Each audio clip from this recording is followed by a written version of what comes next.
welcome back. Or if you're new, welcome to The Portrait. This is the podcast where I sit down and have inspiring and thought-provoking conversations with my biggest heroes.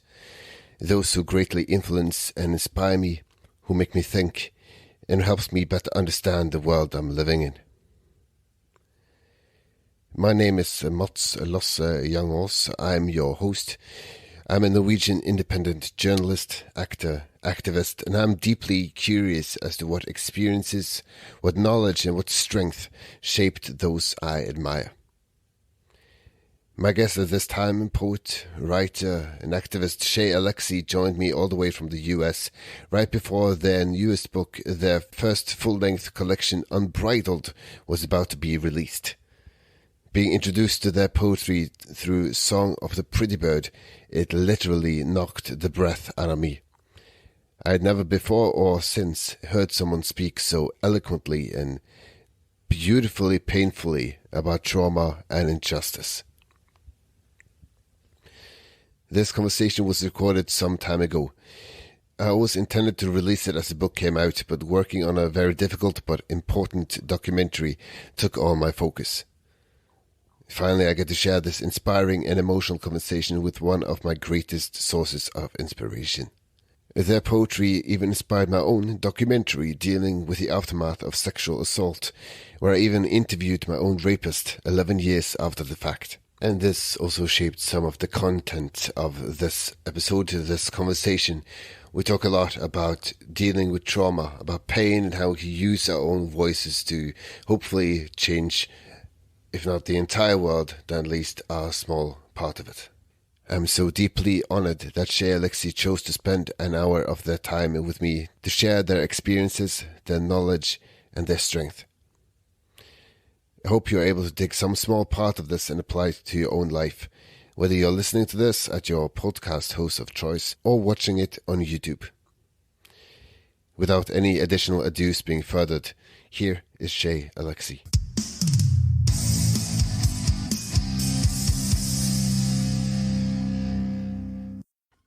It is at your darkest point that you find those beacons of light that lift you up again. In those rare occasions that make you feel like they see you.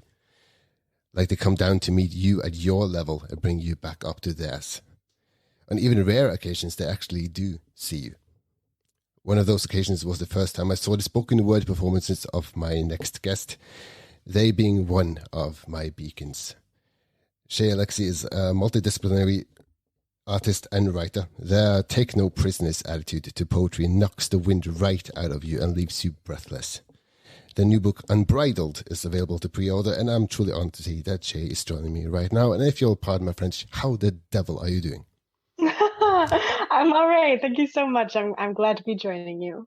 That's great to hear. Like I said, in the introduction, you are a multidisciplinary artist and writer, and most of my listeners might know you as a spoken word performer, as a poet. We'll devote most of our conversation to that, I'm sure. But just start off with a bit of background. You're joining me from, if I'm not mistaken, Atlanta, Georgia. Mm-hmm, yes.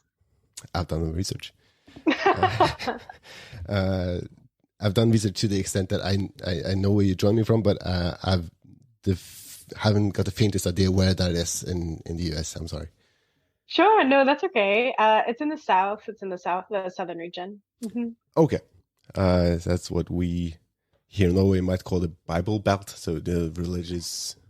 Yes, about that. So Atlanta is a much more, it's a big city. It's much more progressive, but that is the region of the country. So we're next door neighbors to the Bible Belt for sure. Okay. Mm-hmm. I won't kick the hornet's nest of talking religion here, but let's start on a broader, more generic question. How does your upbringing in Georgia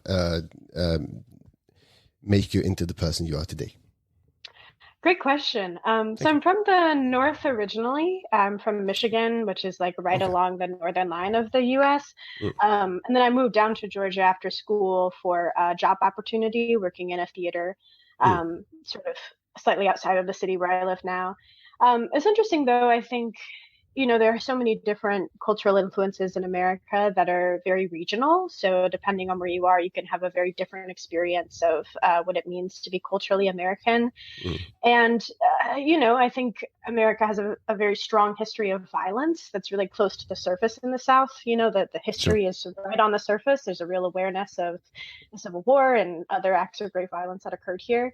But I will say that there's a great warmth to this region, that people are deeply kind and wish to care for one another. And I think some of that comes from the urgent awareness of the history that exists here. And so we're in the North.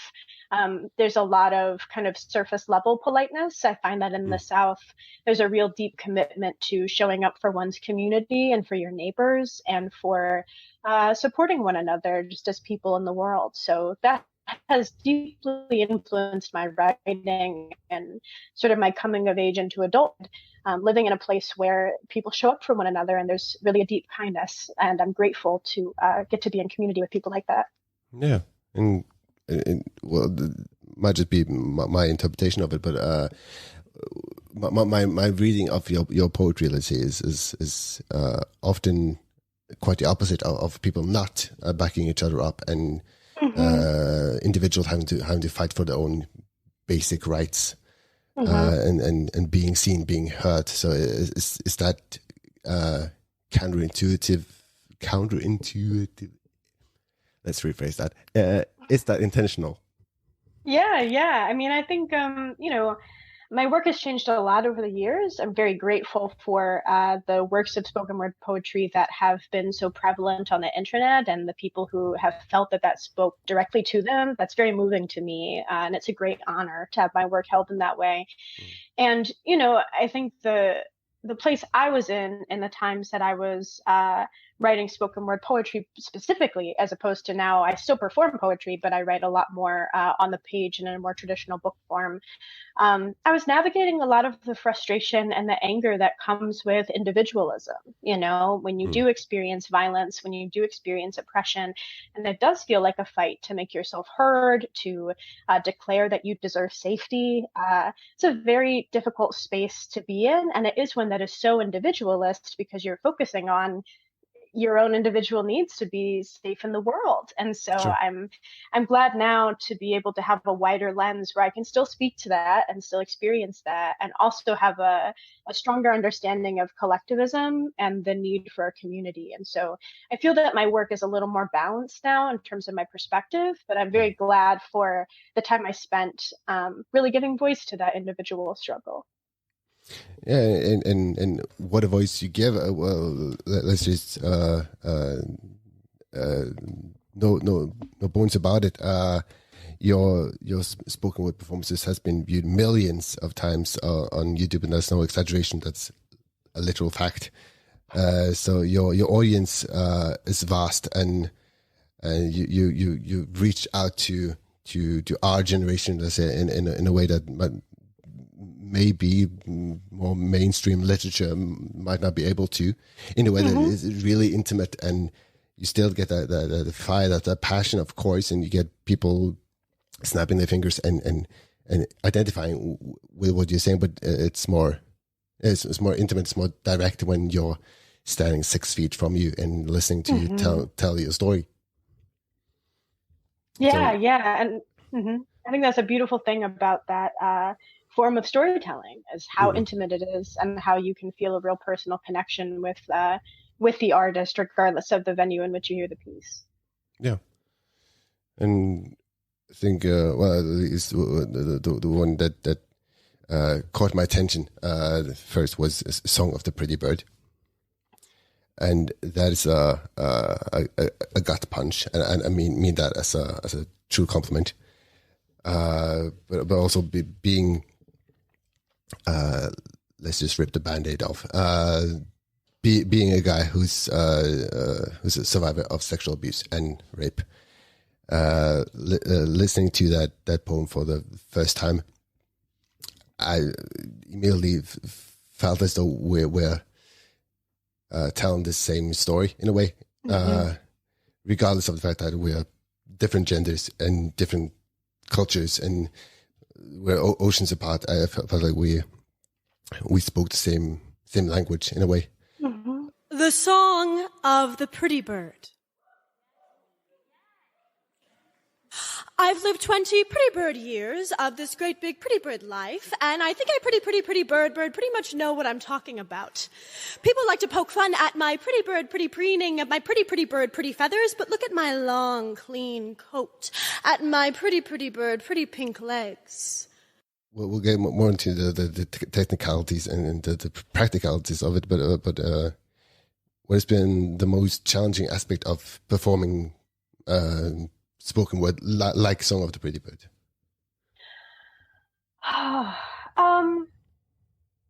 Particularly when I wrote that poem in 2016, and it sort of kind of gotten buzz around the internet during various times. So it's like resurged, which is a beautiful thing to see it continue to live on. And so at that time, it was very difficult to just talk about my experience. I hadn't even really been able to give language to what I had gone through as a survivor of assault. And so in a way, it was liberating to be able to speak about it poetically when I didn't yet feel comfortable speaking about it literally, Sure. To be able to make some distance through the art that I was working with. And so just performing it was difficult at the time that I was doing that, because I was embodying to some extent the experiences that I had had. I didn't have the distance from it. It still felt fresh in that I hadn't explored it personally, and yet I was already sort of exploring it in front of other people without them necessarily knowing exactly what I was talking about. So that at first was the difficulty, and then as time went on, and I'm very lucky to have access to mental health care, and so I've been able to do a lot of healing and a lot of self-exploration. I would say now it is simultaneously beautiful and painful how deeply people relate to Song of the Pretty Bird and the stories that I'll hear after I perform it. Of course, it's beautiful. Like I said, it's a great honor, and it makes me feel so powerful and lucky as an artist to make those connections with people. And also the fact that it is so unifying, the shame and the pain of sexual violence across cultural lines, across gendered experiences. It's a beautiful thing to get to share that moment of knowing with people. And it's also incredibly painful because it means that although all of our individual experiences are different, the fact that there is that shared language, is a little bit devastating all the time. And so that's a difficult thing about talking about those themes in front of large groups of people. Yeah. And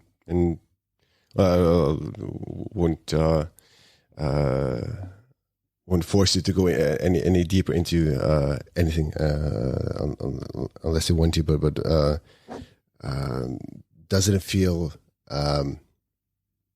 with time perhaps feel more empowering to be able to stand there and be safe in your center and tell your story and having that overwhelmingly positive response to it? Definitely. And I think my relationship to it has changed so much over time because of personal development and getting older and having tools to deal with different emotional experiences. And so, to be in a space now, even just from 2016 when I started performing that poem, which is several years out from when I experienced assault, the timeline keeps stretching back. And so to be in a position now where I can share that work and other works with people and talk about these themes and be in a position where, that's not the most important thing to have ever happened to me. Different people have their own relationship to what has happened to them. But for me personally, it now feels like a much smaller plot point in my life than it used to be in a secure relationship and feel like I have a whole life that feels so much bigger than what was done to me, that now I'm able to speak about it in such a way that I don't feel, I'm certainly not cold to it, but I don't feel as emotionally affected by it anymore because of the healing that I've gone through. So that relationship has certainly changed over time. My experience purely personal as it's been during the course of the 10 years it's taken me to recover, being the innate sense that the whole world keeps moving on in a rapid pace, but I'm not ready for that. And I'm feeling this great pain, and my life is turned upside down, but it's still, tomorrow it's Saturday, so life moves on. But it's still to your point, it's with time it's gotten easier, and it's not the biggest plot point in my storyline anymore. It's still part of it, and it shaped who I am and the type of people I want to have on my show and the type of stories I want to tell. It also shapes the way I'm looking at life. So I'm gonna try really hard to phrase this in a positive way, but would you be the same poet without that happening? No, I mean, I don't think I'd be the same person without that happening. No. I'm not someone who believes that everything happens for a reason. I think there's a lot of terrible violence in the world, and I think that's really belittling of people's experience to say like, oh, well, this terrible thing happened for a good reason. We don't know that, right? But I do think that everything happens, as in, I don't know the type of person I would be if that hadn't happened to me. Right. I don't know the type of person I would be if I wasn't born in America, if I wasn't born into this body. I just don't know. Right. And so the only outcome that I know is the one that I have lived. And that to me is a great sense of peace, in that it allows a type of not acceptance of violence, but acceptance of the fact that I am dealing with the aftermath, however I'm dealing with the aftermath. And so it's not to say that I think that I am better for it, but it is to say that I think that it happened to me and it changed me. And so I am who I am today in part because of all of the things that have happened to me and changed me. Butter to knife, you're cute, thinking I can't melt all by myself. Butter to knife. Remember when you asked some dumb shit on our first date, like, what's your favorite color? I said yellow. What I meant to say was the color of myself. What I meant to say was my favorite color is myself. Butter to knife. How old were you when you first started stealing softness? What does it feel like to see a savory body content in her own sweetness and think your metal limb belongs wedged within her walls? Butter to knife, you say you like my softness, like being this golden living silk was my birthright. Song of the Pretty Bird, and of course this time the butter rejects the knife, and a lot of other of your writings are, in my view at least, taking a stand against something very specific, that being assault or patriarchy or violence against women, and using your voice to and your platform to tell that story in a way that possibly hits harder than were you just to stand there and read an essay, let's say. And I feel, and it's not exclusive to you, but I'm very much attributing this to you, that poetry is one of the greatest form of activism that we have today, because I feel, in my own humble opinion, forcing someone to think is a lot more, could possibly be a lot more lethal than any type of weapon. So are you aware of your responsibility, let's say? Oh, certainly. I think really, so after I performed Song of the Pretty Bird for the first time, which is the video that's on YouTube and other places, I was 21, maybe 22, and very focused on my own journey, as I think a lot of people in their early 20s, particularly Americans in their early 20s, are. They're very focused on their own individual experience. But after that was published online and it had this overwhelming response, I was getting messages and emails from, people from around the world who had all these different experiences and were articulating what that poem meant to them and how they saw themselves in it.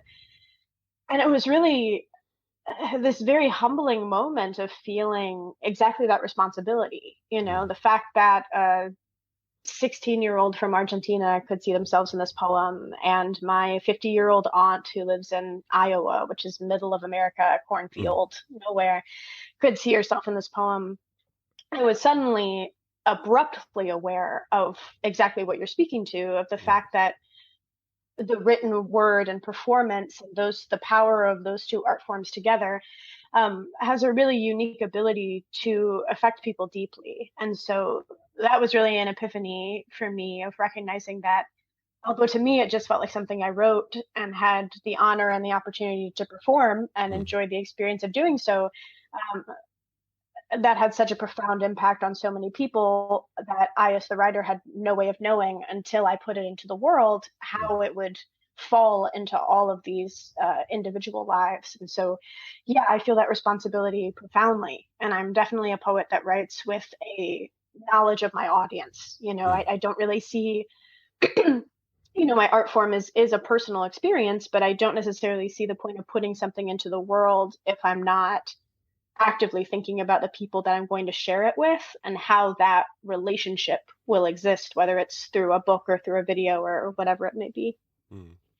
Does that responsibility, that sense of responsibility, does that hinder you in any way when you're starting a new project?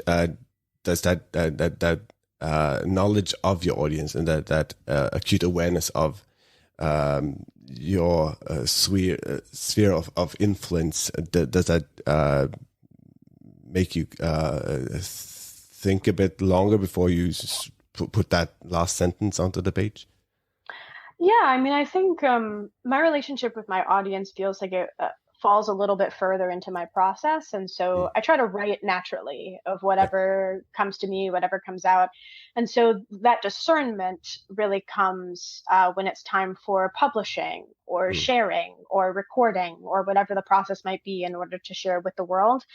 And then for me, it's really a question of the urgency of, does this need to be said? Does it need to be said by me? Does it need to be said right now? What's the way in which it needs to be said? And I don't consider it a hindrance, because I think it actually provides a sharper eye to what I create. I think it demands a release of ego and an investment in the people who have been so loyal to me and have continued to follow my work throughout a number of years now. So I feel that it's really a strength to think deeply about your audience and to consider your responsibility to your audience, and only provides greater clarity on what you create and how you aim to put it into the world. You are listening to The Portrait. I'm your host, Mats Lasseangos.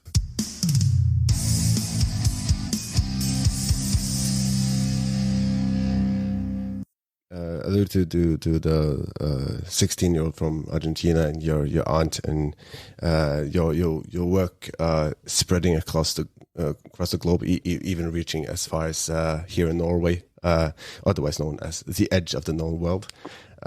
So world domination is at your feet. At least the step one is cleared. But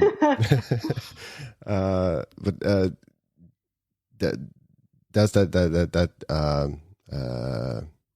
well, to phrase it another way, as writers, or let's generalize, people who use our voice and try to change our small corner of the world, as we both try to,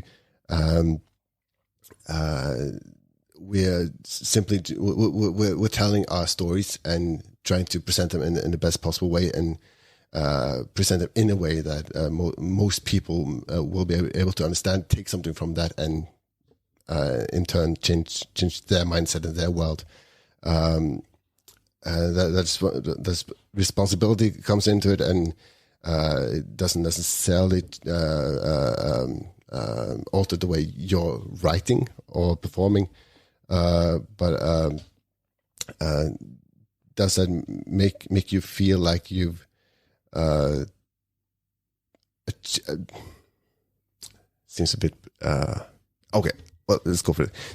Does it make you feel like you've achieved something greater in inverted commas than just writing? I mean, I think in some ways, yes. I think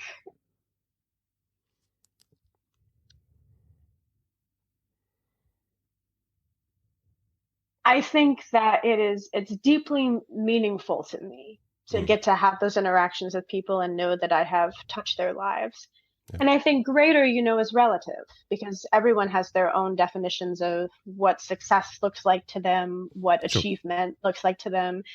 And so for me, I think the reason it's more meaningful to me, getting a message from a 16-year-old in Argentina will always be more meaningful to me than making the New York Times bestseller list. Because to me, the point of writing is to make a personal relationship. And the power of arts, particularly in this time in which, you and I can connect through email across continents, is that relationship. Like you may or may not pick up the book that's selling #1 in whatever country this week, but you can open your phone to a video or a poem or anything and make a deep connection with someone who you would have never otherwise crossed paths with. And so for me, the spread of my poetry is more meaningful than if I was simply writing, or if that writing was even high achieving in some traditional means of success. That achievement for me is knowing that I've made a personal impact on people's lives and that some aspect of them is changed by the work that I've put into the world. So in a sense, to boil it down, you could, of course, be a New York Times best-selling author. That's a feather in your cap. Let's not downplay that, but you could be the best-selling author in the entire world.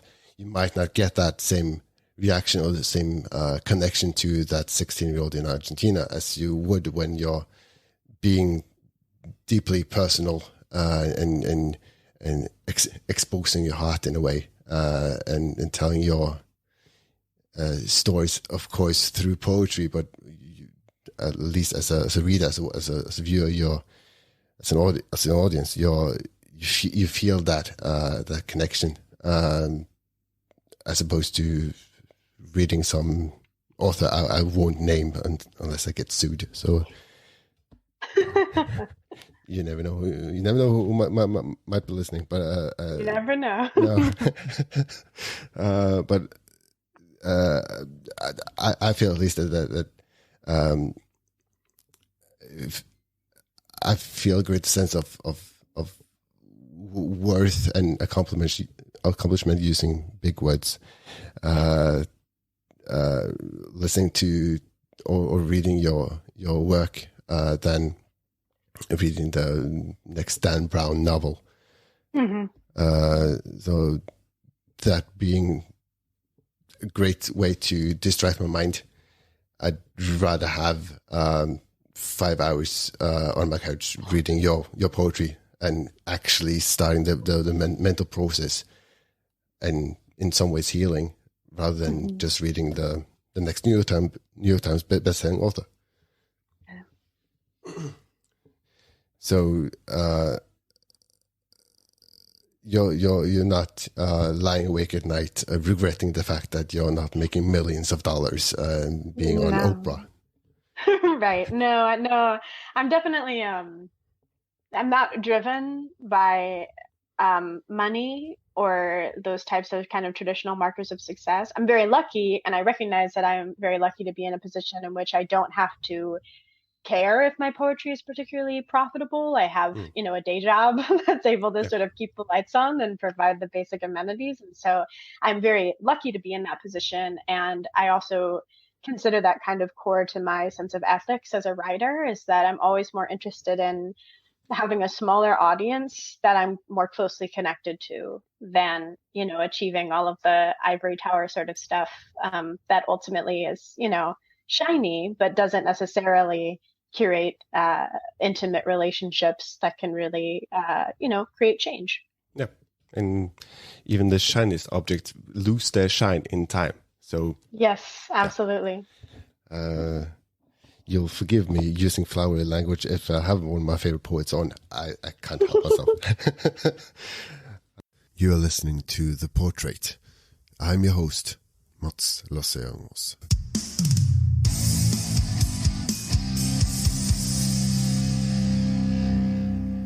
Let's talk Unbridled. Your next book is available to pre-order, as I said in the introduction.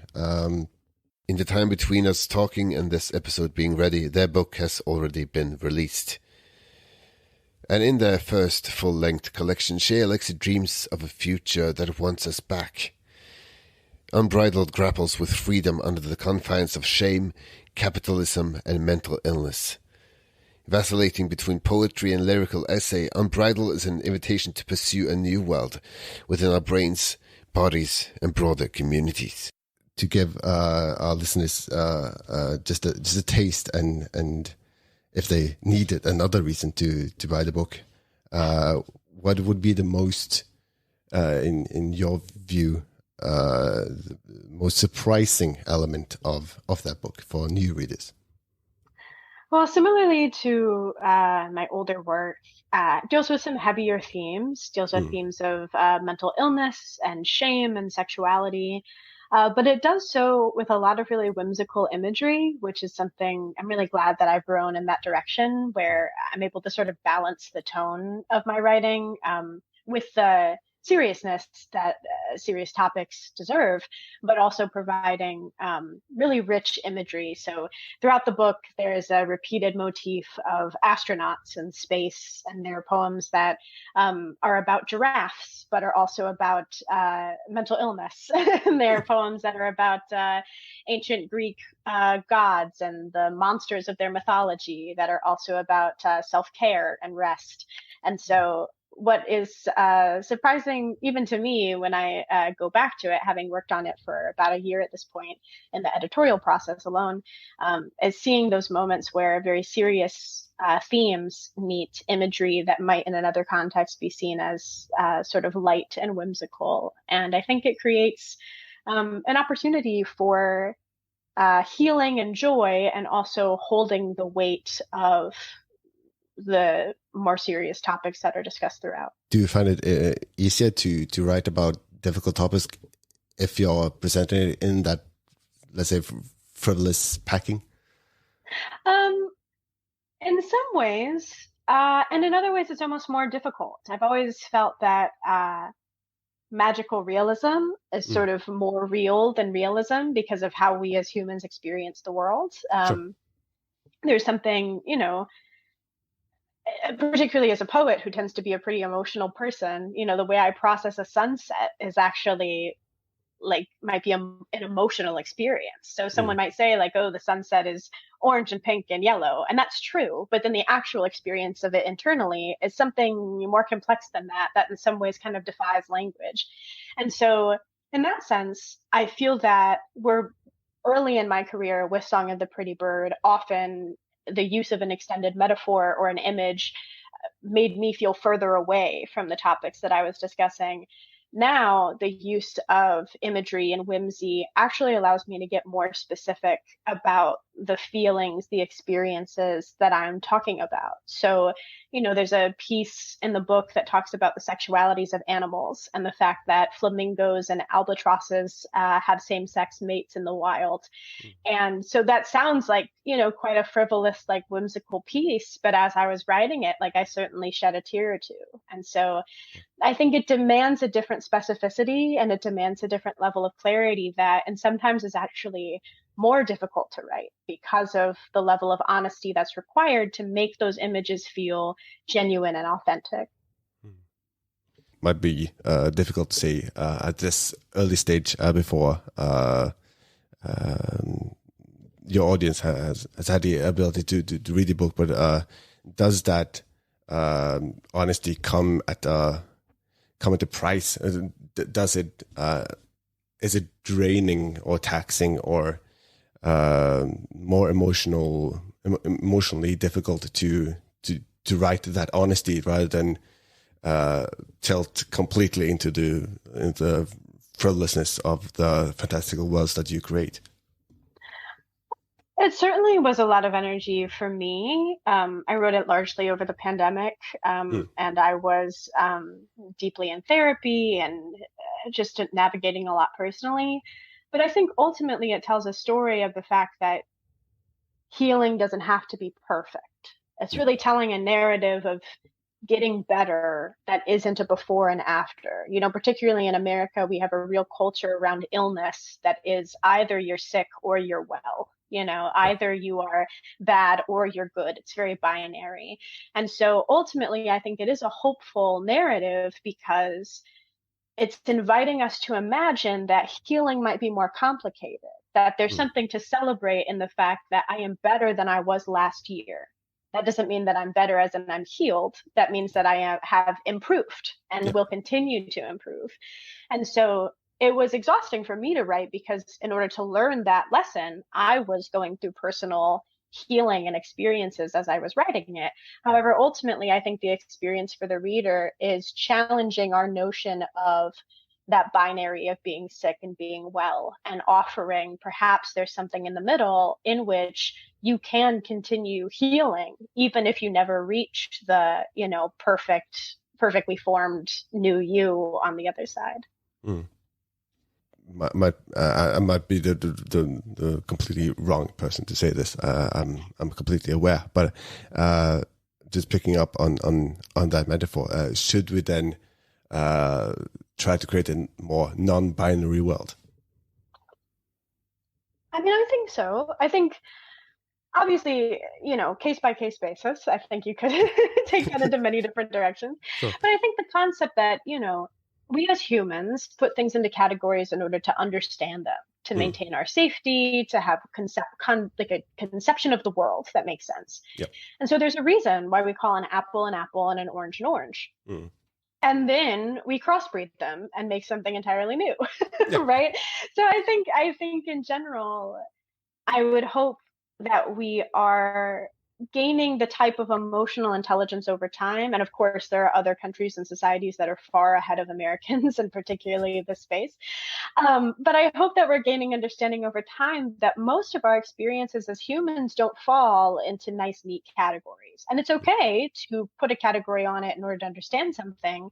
But, even something as simple as emotions, when someone asks you how you are today, it's probably more complex than any one word answer. And so, generally speaking, I think it is a strength of humans to reach past those easy categorical labels and into something that's a little bit more gray, more nuanced, and requires greater conversation than just a one word answer.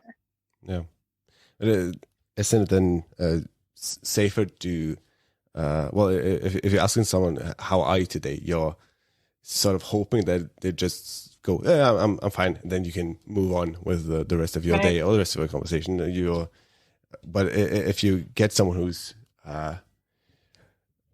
in my definition, bravely honest and going, no, listen, dude, today's shit. Right. Many times, not all times, of course, but many times that person on the other end isn't really prepared to hear that conversation. Mm-hmm. They just want to hear, yeah, I'm fine, and then that's grand. Right. But is it a sort of a safety net in us being human beings and trying to make sense of this crazy world we're living in, to just go for the safe answer and hope that there's no follow-up questions? Yeah, I think I think there's a lot of reasons why we do that. I think as a person who might not be doing so well, you don't want to be a burden to other people, Yep. and as a person who is just saying hi to people at the office or the grocery store or wherever you might be, you're really just trying to be polite. You aren't Mhm. necessarily inviting someone to dump all of their experiences onto you, Yeah. at 9 in the morning. Mhm. And so I think there's, like I said, I think it applies on a case by case basis. I think there's a time and a place. But I think generally speaking, opening ourselves up to recognizing that if we're all giving the easy answer, then no one's really being honest about their experience. Yeah. So the answer might not be to tell a stranger all the worst things that are happening to you at 9 in the morning, but there might be sort of a happy medium space where, when your boss asks if you're able to do another task on top of an already very busy day, you should be allowed to say, actually, no, I can't. I'm feeling kind of overwhelmed.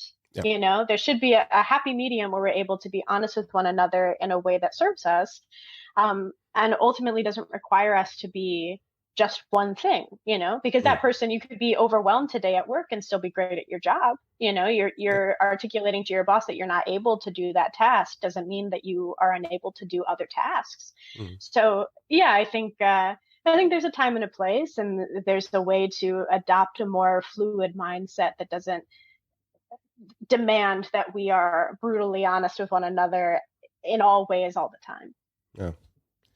The brutal honesty has led to a lot of great strives in society, and not only just in the US but in Europe. And for example, in Norway, this year we're celebrating 50 years since being gay was deemed legal and not a mental illness. And this year we made conversion therapy illegal. But in the same contrast, we had a shooting at a gay bar the next day. So we're living in an imperfect world, let's say. But then again, on the other side, we'll try to stay positive on this podcast. We have statues being torn down of really rubbish people, and people abusing their power, facing consequences. So we might not be moving at a rapid pace, but are we moving in the right direction? She's nodding. Good. Yeah. No, certainly. I think, I think I work, my day job is running communications for a nonprofit.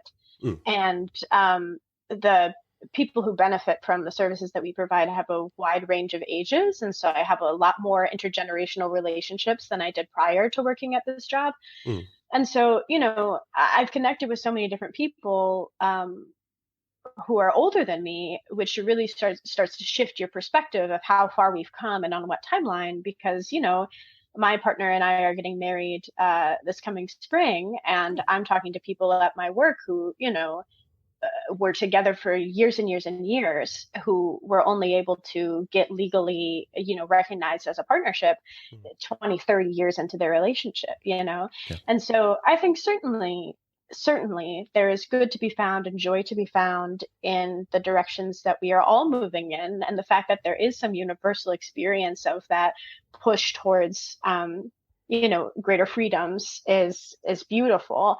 And it can be difficult with how often that is tampered down by other forces in the world. But there certainly is that thread of hope that I think is essential to lean on and bring back into the forefront when the rest of it feels overwhelming. Yeah. And do you, when pry into your personal life? Well, first of all, congratulations.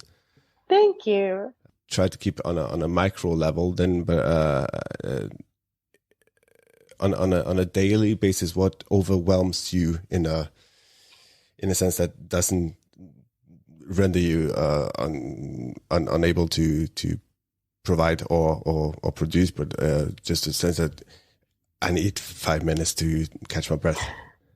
Certainly. Well, actually, a major theme of the book is that I was diagnosed with obsessive compulsive disorder in 2019, which is, an anxiety disorder. There's a lot of idiosyncrasies to one's individual experience of it, but that's to say that a lot overwhelms me because of the way my brain works. So, I think just the sheer nature, specifically of living in America, I'm sure this is a shared experience of people in other countries, but you're very aware of the fact that you benefit directly from a system of such profound violence, a list of violences that I couldn't even begin to start and complete. And so just the nature of living in this place can be extremely overwhelming when you let it really all sink in, when you realize the atrocities that the United States has committed and continues to commit throughout the world as we speak. And then also the fact that so many strides forward that we've taken are now being taken away or are under threat in a way that they haven't been with this urgency in quite some time. And so then it also feels like, we're benefiting from this machine of violence. And then also the machine of violence is deciding that, even though we live here and we benefit from the privilege of living here, it's also taking away our right to be free human beings. So there's a great lot to be overwhelmed by. And then because I also have an anxiety disorder, I can get overwhelmed by the fact that, my dog doesn't seem to be as energetic as usual. So yeah. I kind of have a great range of possibilities for anxiety, but I think, there's a lot that ultimately keeps me grounded. And the main one is the sense of community, the sense of connection through the arts and also through my daily life of even when there are such systems of violence that are against us, ultimately, what combats that in some small way is the way that individuals are able to show up for each other, and the choice to ask your friend how they're doing, the choice to buy a meal for someone in need. It doesn't save the world, but it does save that moment of connection and of kindness and of presence. You are listening to The Portrait. I'm your host, Mats Lasseangos. So we, to again use flowery language, we allow ourselves to be overwhelmed in small portions every day. Mm-hmm. Mm-hmm. And then speaking of anxiety disorders, I'm autistic. Mm-hmm. So the second I heard OCD, I started rearranging my desk here. Oh yeah. It's not going to affect you. You're miles away, but I'm still. Right. That's crooked. That's not going to work. I appreciate the thought. Yeah, yes, it's a thought that counts. Mm-hmm. But also, I've had this pulling back the curtain, just trying to get this Zoom call arranged, and it automatically changed it to my time zone, mm-hmm. and I struggled for like half an hour. Not changing it, just struggling and shouting and being angry that it showed so 1 a.m. and that no right yeah, so that's my life in a nutshell. Mm-hmm. Mm-hmm. So we let ourselves be overwhelmed in small portions every day, and something good turns out of it.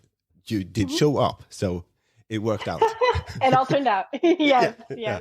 I wasn't sitting here 4 hours early, so it worked out. Yes. Yeah. Then again, going back to that honesty and that responsibility that comes with that honesty and living in our world today.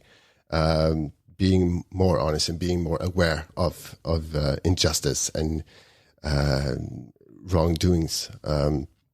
It's not like we go to the first random stranger we find at Walmart and tell a life story. Right. But many of us, and I'm allowing myself to include myself in that conversation, are using our voice and putting a spotlight on that injustice going on in the world, mm-hmm. that being basic human rights for anyone not being a white male being taken away, mm-hmm. and that's just fundamentally wrong, and I'm able to see that, but I can't grasp how idiotic that is, and I can't begin to imagine how it is if you're not a straight white male. Mm-hmm.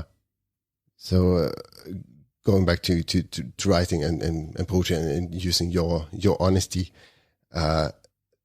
given the let's say the last presidency and the aftermath, how has that in any way changed the way you're writing as opposed to before then? I think it has only reaffirmed the urgency that is demanded of really all acts. And I think the urgency of poetry, I have my own favorite poets. I have my own favorite artists who speak to me, and all of them are people whose work doesn't end at the page. It's written in such a way that creates momentum in the person reading it. And so, as much as I love and I think that, a meditation on a flower can be radical, right? It has to be written in such a way that that's intended to be radical. It has to be written in such a way that it's intended to be an engine, a source of energy for the people who are reading it, to feel inspired to take whatever move feels right to them to act in the world. And so it really has driven home the fact to me that poetry is a tool, right? Poetry is a means of accessing something else. In my dream world, no one should just read my book, right? In my dream world, reading my book, or really any book, should be inspiring you to take some sort of action in your personal life, your community, your workplace, whatever it might be, to actively seek out the types of relationships and feelings and opportunities that you see present in the artistic work that's inspiring you. And so the violence of this world, to me, only drives home the fact that great art is urgent and great art demands action, and that's its role in society. With the walls closing in, let's say, seemingly closing in, using poetry, you're able to at least, I don't know where I'm going with this metaphor. Let's try that again. With the world seemingly falling to pieces around us, it sort of seemingly falls on our generation to raise our voices and make our voices heard. But I feel, I might be wrong, but I feel many people who are brave enough to speak aren't being heard necessarily. Again, that goes back to the responsibility. When you have a voice, you're acutely aware of how you're using it. But how do you then keep that strength to keep speaking?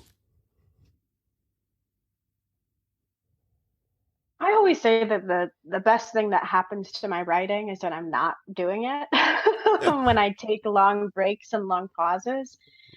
And I think investing in what it is that you do in the world, right? Recognizing the responsibility that your voice holds, investing and using that responsibility in ways that feed yourself and feed others, requires you to pay attention to also yourself as a person. So in order to take those actions that bring you joy and fulfillment and bring others meaning, you also have to be there in order to be able to take those actions.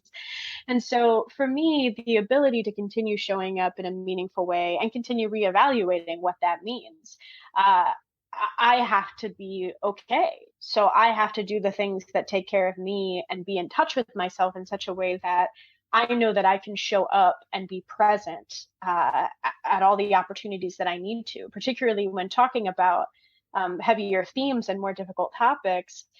I need my full self to show up to that moment. I can't really be in a position of deprivation or exhaustion when I'm having those conversations and dealing with those topics. So am I getting the sleep that I need? Have I taken the breaks that I need? Am I feeding myself well? Am I getting outside? Like all of these fundamental aspects of life, they all speak to one another. And so you can't really care for your art or care for your community or care for anything if you aren't also providing that care for yourself. And so for me, figuring out how to really listen to my body and figure out what those needs are, that has been key to my process of continuing to lean into my responsibility and my purpose and reevaluate how I show up and where I show up every time that I put my art to the world. And further painting that picture, so if you're let's say if you're standing on stage and you have your audience and you have an important message to give to them, if you're not able to stand on your feet and if you're not able to think straight and control your breathing, then you're not going to get that message across. Mm-hmm. So taking care of ourselves seems might seem selfish, but if you're not able to take care of yourself, you're not able to do what you're supposed to do and do your work and do your craft in a way. Mm-hmm. Absolutely. Yeah. Absolutely. Our time is quickly running out. It usually happens when you're having important conversations with people you admire. On the tail end of our conversations, staying with in important topics. Again, this I might be the wrong person to ask this question, but is there? Because it seems to me, at least from an outsider, not knowing enough, is it more difficult being a writer, a performer, a poet,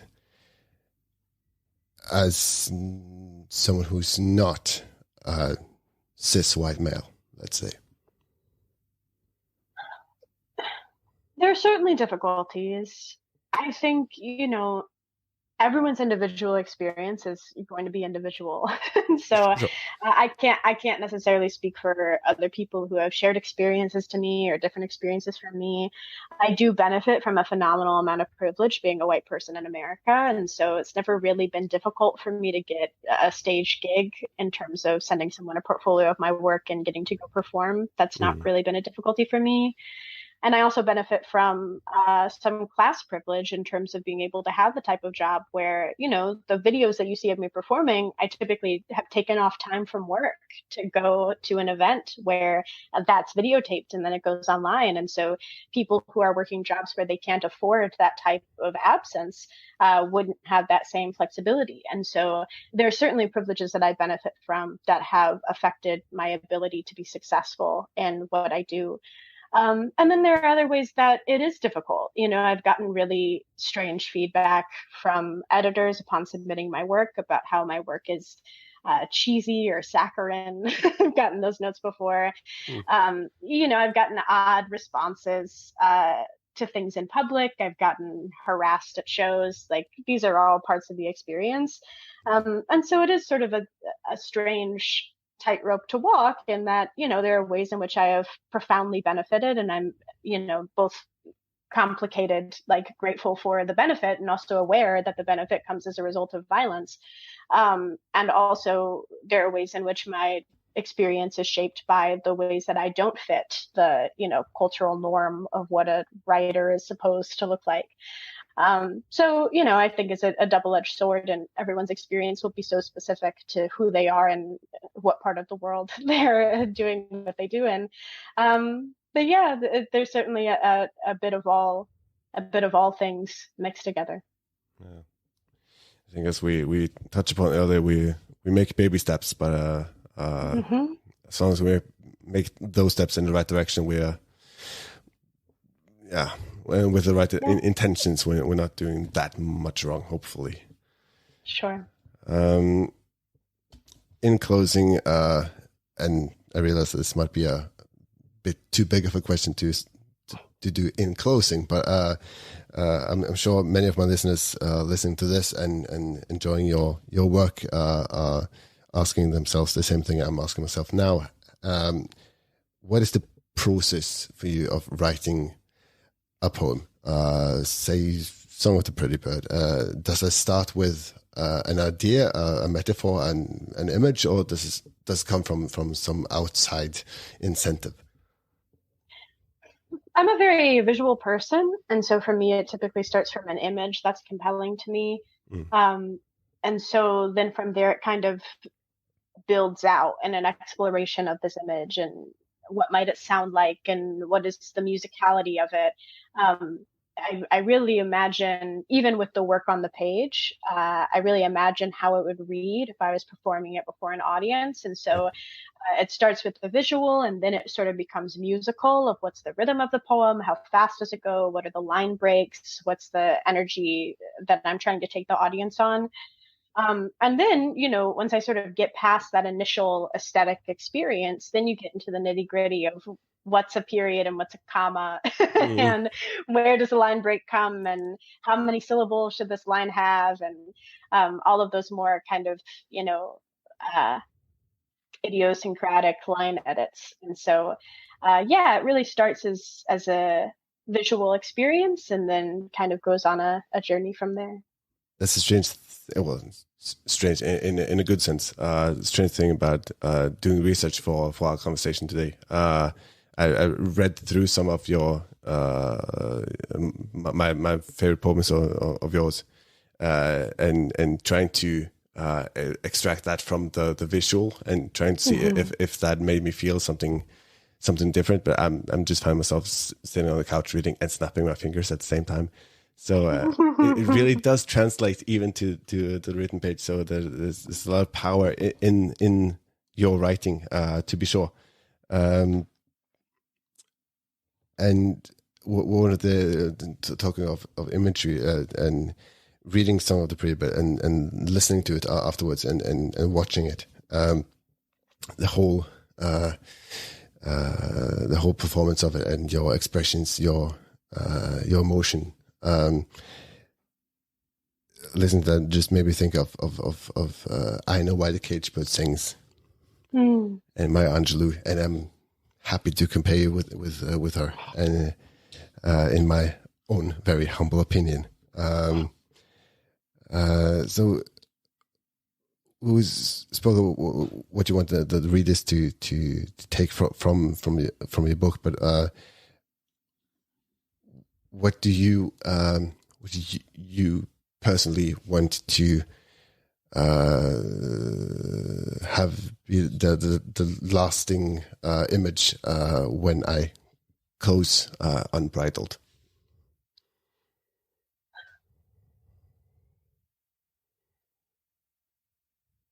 The lasting image of Unbridled, to me, is an image for oneself of the night sky, of how vast the world is. Because as I want people, as you mentioned earlier, to take from Unbridled the fact that healing isn't linear, the fact that there's a million different stops along the way to celebrate and to be present with, I feel that impacts the individual, our communities, and our greater world. And so it also asks us to imagine that healing is possible and healing is incremental. So what does it look like if, particularly where I live, there are a lot of people who experience homelessness. And so we may not be able to give everyone a house tomorrow under our current oppressive systems, but what does it look like if you start a community garden? What are the stops along the way of healing, not just one's individual self, but also the world in which we live? Because as we talked about throughout this conversation, we would love to be able to flip a switch and live in a new world tomorrow, but that is not the world that we're living in. And so when I think of the night sky, I think of all of the possibilities that are before us, the fact that we are so small in such a large mystery of a space. And so we can imagine and embody so many futures that are different than the space that we live in right now, both personally and in the wider world. Oh, that's a beautiful piece of imagery, and I lost my train of thought there. Thank you. There it is. Healing is a marathon, not a sprint. We take it in small increments every day. One part of my healing, seamlessly transitioning into our outro, is listening and reading and reading the beautiful writing and poetry of Shay Alexi, and I've been honored and blessed enough to have exactly 1 hour today. I hope you've enjoyed listening as much as I have enjoyed understanding them better than I already did. Thank you very much for taking the time to join me today. Thank you so much for having me. It's been a pleasure. That has been another episode of The Portrait. I'm your host, Mats Lasse Jangås. My guest at this time was the fabulous Shay Alexi. My deepest thanks to Shay for taking the time out of their busy schedule to have this emotional conversation with me. If you enjoyed watching or listening, please do tell a friend about this podcast and make sure to order your copy of Shay Alexi's book Unbridled from their website. You can also support The Portrait or Portrættpodden, as it is called in Norwegian, on Patreon. Please do take the time to check it out, as every single pledge will make a huge difference and be greatly appreciated. During the course of this conversation, you've heard excerpts from Shay's poems Song of the Pretty Bird and This Time the Butter Rejects the Knife.